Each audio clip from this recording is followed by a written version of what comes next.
Bangladesh premier লিগের ১২তম আসরের জন্য ৫টি ফ্র্যাঞ্চাইজি চূড়ান্ত করেছে বাংলাদেশ ক্রিকেট বোর্ড। মঙ্গলবার ৫ নভেম্বর সভা শেষে চূড়ান্ত ৫ দলের নাম ঘোষণা করে বিসিবি। বিসিবি জানিয়েছে ঢাকা, চট্টগ্রাম, রাজশাহী, সিলেট ও রংপুরকে দল দেওয়া হয়েছে।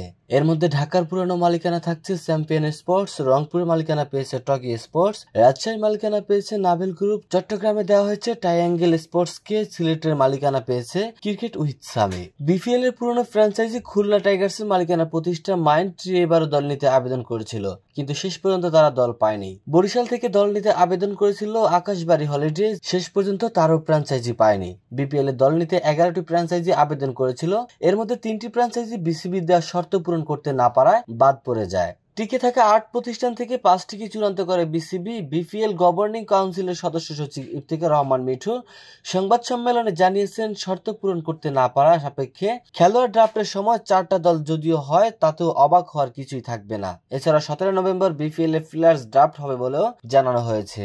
বিসিবি আর্থিক বিষয়ে কঠোর থেকে আসন্ন বিপিএল আয়োজন করতে চায়। এর আগে বিসিবির পক্ষ থেকে জানানো হয়েছে, আগামী ডিসেম্বরের শেষ ভাগে বিপিএল শুরু করতে চান তারা।